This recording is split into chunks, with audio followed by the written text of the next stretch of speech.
what does the Lady Vols making a move say about Danny White, Tennessee's athletic director, and Tennessee's athletic program? I'll start with you, John. What say you? Well, I wrote my column today about that, and it's very good news for Lady Vols fans. It shows he understands what it's expected of this program, what it's been, and what he wants it to be. And I usually don't pay much attention to statements that are released in regard to firing and hiring, but he had a line in there when he referred to the Lady Vols basketball program as an iconic program. Hmm. I thought that was significant because it tells me he has high expectations for this program, and that's a really good way to start. I think that's most important. It also tells me that Tennessee this time, and this isn't just Danny White, it's Chancellor Donde Plowman and Randy Boyd, the president of the University of Tennessee system. If you look at what's happened in the recent past, Tennessee has started spending money. It gave Josh Heupel a lot of money as football coach, almost doubled his salary. It paid a lot of money to Rick Barnes to stay when UCLA was flirting with him. So I think, and it also kept Tony Vitello when schools were coming after him. So I think Tennessee, in this case, will spend the kind of money it takes to hire an accomplished coach. Caleb, I know we're going to get to a lot of those candidates, but take it away, my man. Well, John, you can go ahead and just say, Caleb, you were right, from last week. That's true. There was a personal disagreement here. John thought it would be a year away, right, John? Yeah, excuse me. And I think what happened, this is a big part of hires now, or firings even.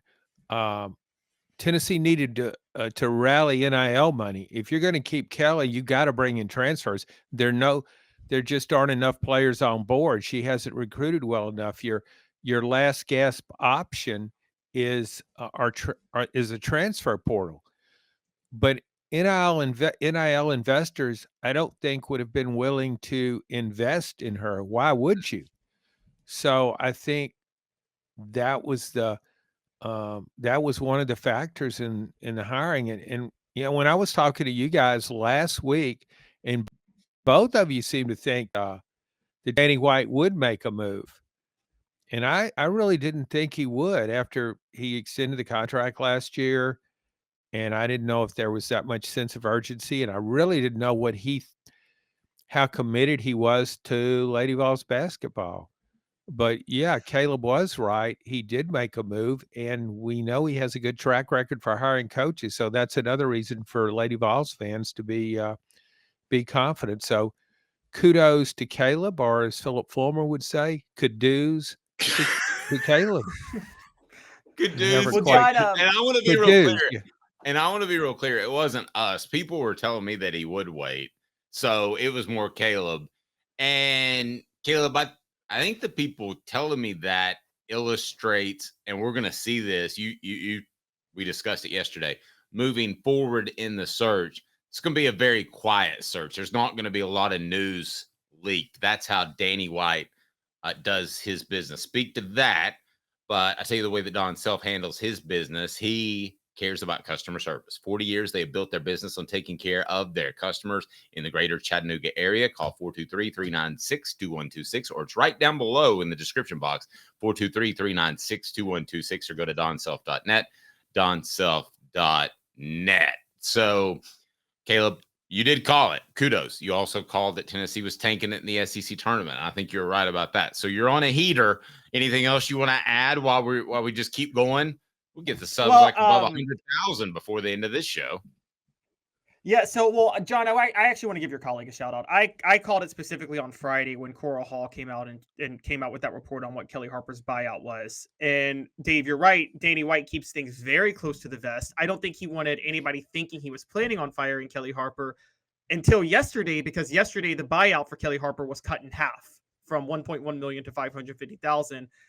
And if it came out, there could maybe be some legal action if it came out at all that he was planning to fire her before yesterday. So I think that I got to give Coral Hall a shout out. She broke that on Friday, and I said on the show Friday, the minute I read that story, I'm like, if this came out on Friday, that means Kellie Harper's getting fired Monday, because someone leaked that to Coral Hall. So that's where I came with it. Well, Do you think that? Oh, sorry. go ahead. No, go ahead. Okay, so overall, my thought on this is, I think part of this was Danny White's incredible confidence in himself, and it's warranted confidence because of his track record as one of the best hirers of coaches in the country. I'm going to be honest.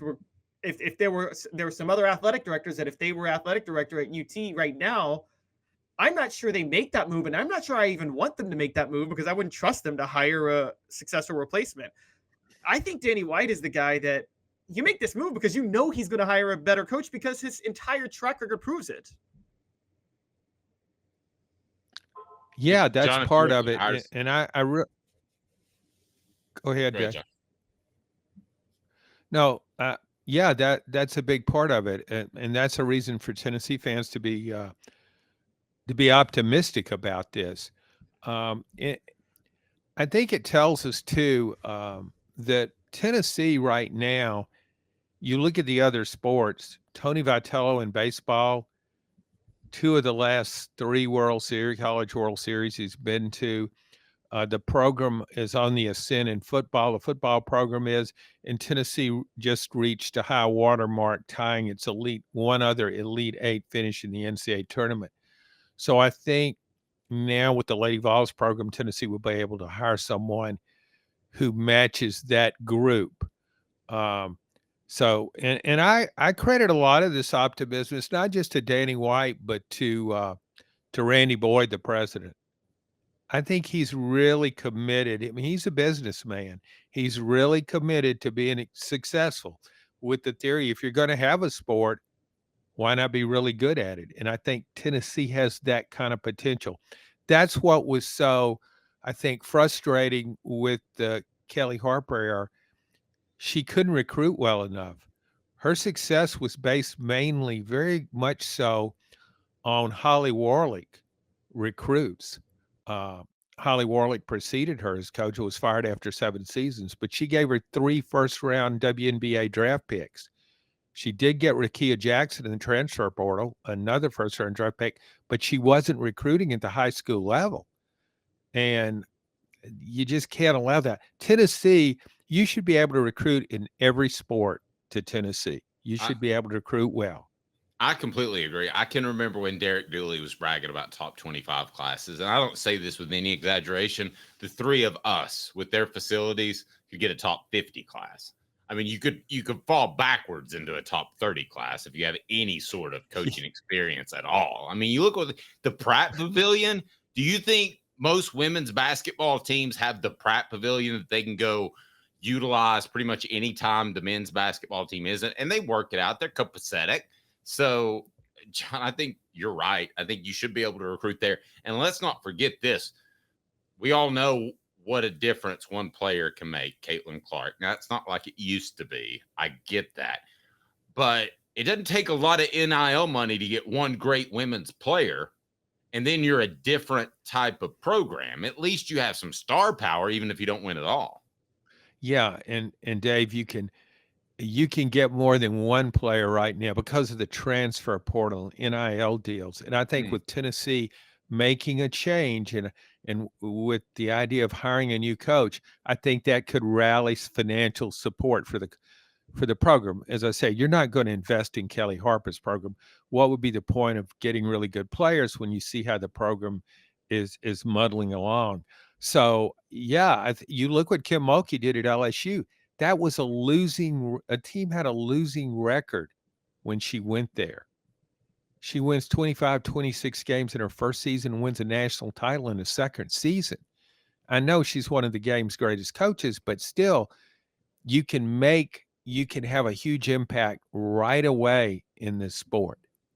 John's appearance brought to you in part by our good friend Joe Newbert Collision Centers. We love the Newbert family.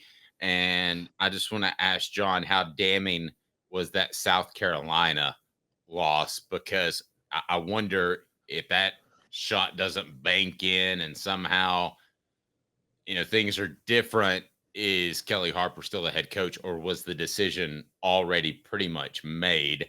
John's appearance, again, brought to you by Newbert Collision Center.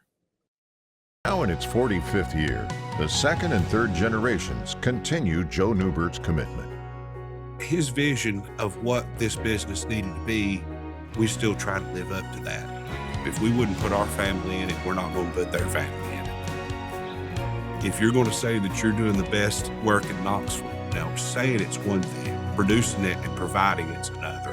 The largest family-owned collision center in Knoxville is Joe Newbert Collision Center. So, John, that wasn't a good look, that South Carolina game. Bank or not, whether you think they should have guarded the inbound pass, but I want to ask you both, how damning was that play? Because it seemed to really draw the rancor of fans, and I can't blame them whatsoever. No, and we can go back and look at any fired coach, and there's often a game or even a play or a moment when people said, "Are you kidding me?" When Tennessee in football lost to that Kentucky team in 2011, Derek Dooley's second year, and both Kentucky quarterbacks are hurt. They put in a wide receiver who played quarterback in high school, and they win the game in Lexington. Tennessee fans and Unity just pretty much said, "We're done with this guy." And he stayed another year, and then he was fired. But you go back and you look at those things. However, let's just say Tennessee would have won the South Carolina game, and it would have still lost in the second round of the NCAA tournament. I still think it might have made a change. The overriding factor here is, as everybody knows, recruiting, that's a bloodline for your program. And she wasn't recruiting. And as an AD and somebody that's knowledgeable about sports, you see that. And so you got to look at not where the program is right now, but where it's headed. And it wasn't headed in a good direction. And he probably would have waited another year if Tennessee would have won that South Carolina game or, done better in the tournament. But it had to raise a question. Way back in the late part of January, early February, I survey my readers sometimes through email columns, and I said, if Tennessee hired a Lady Vols basketball coach, what would you look for in that coach? So if I'm thinking way back in late January, I didn't publish the column, and then I kind of changed the verb tense and ran it and published it today. But it was, if I'm thinking that, is an AD has to be thinking that, surely. Yep, absolutely. Caleb? I agree. I think the South Carolina game was very damaging. There were three things about it, because the timing on April the 1st, it wasn't just the buyout day, which I think that's the reason he made the move yesterday, because he probably knew last Tuesday. But it was the buyout day. It was the South Carolina game. It was the underachieving with Rakia Jackson. But then there's two other things to it. One is getting eliminated by NC State of all teams with the coach that NC State hired to replace Kellie Harper. NC State fired Kellie Harper, and Tennessee says, well, NC State made a mistake. Kellie Harper's our person. And then 5 years later, NC State, with the coach that they hired to replace Kellie Harper, eliminates Tennessee from the NCAA tournament. And then the big thing, guys, yesterday was the most talked about NCAA tournament game I've ever heard in women's basketball, beyond any Tennessee UConn game, was that LSU Iowa game. Caitlin Clark, Angel Reese. Now, that's the story. UConn is still in the Elite Eight. They beat USC, so they're going to the Final Four. But in the midst of this women's college basketball storyline taking hold across the country and everybody talking about the sport, Tennessee's nowhere to be found. And I think that was utter humiliation. No, and John, along those lines, listen, I like to consider myself a businessman. I think Danny White's a businessman. I like to spend money on things that make me more money and not so much that don't. The Lady Vols have always lost money, but it's a matter of how much money they actually lose. However, with the proliferation of all the media and all the different channels, And the popularity that's happened lately, is this a movement? Could we see women's basketball actually be profitable at some point? Because if so, if that's what Danny White sees 10 years from now, then he definitely made the right decision. Yeah, it's hard for me to imagine women's basketball becoming profitable. LSU won a national championship last year in women's basketball, and I think it lost $8 million. I mean, so to me, that's crazy. So I would have been fine if Danny White would have just sat on his hands and not done anything, because you spend money for stuff that makes you money. I know, but you're going to have a women's basketball program, and you don't want to lose. You want to lose less money, and I think if you look at the big picture, when you look at like what when Pat Summitt won 8 national championships with the Lady Vols basketball program, with her program, I mean the two were synonymous. What that meant for Tennessee, and this is something that's kind of hard to measure. But Tennessee was known nationally and really internationally for Pat Summitt in women's basketball. And how much money did that make for Tennessee? I don't know. It's pretty nebulous, but she was a high profile coach, high profile person, and she was connected to Tennessee, and that brand became very important. So I don't think you can just measure it in ticket sales. But I will say LSU selling out its arena in women's basketball, and it's paying its coach more than $3 million a year. Same thing at South Carolina, selling out its arena. So, I mean, does men's basketball make money? Yeah, I don't. no, yeah, they were making, last I checked, and the entire budget was around 100 million. I think they were making about 10. So they do make some money. Well, if that's the case, then I would say it's because we're talking about LSU losing money last year, but it's selling more tickets now. They sold out of season tickets, so there are. But you guys both see my point. If you have no ability to make money on this, then you're better off hiring 15 offensive analysts for the football team. No, because if you just make it cold-blooded about dollars and cents, but and I'm sure Randy Boyd thinks this way.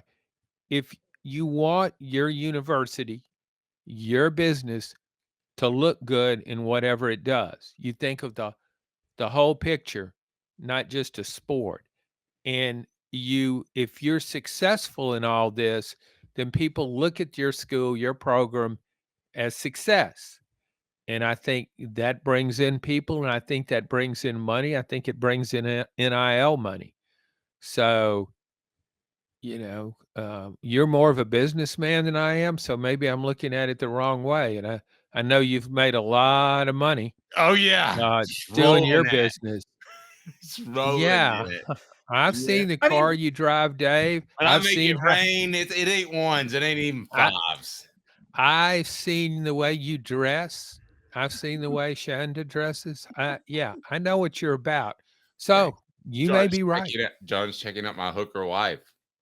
I mean, based on Dave's philosophy, Dave, if it was all business, we might as well. Then Tennessee should just nix every program that's not football or basketball. Why even have them? I mean, I can't argue that.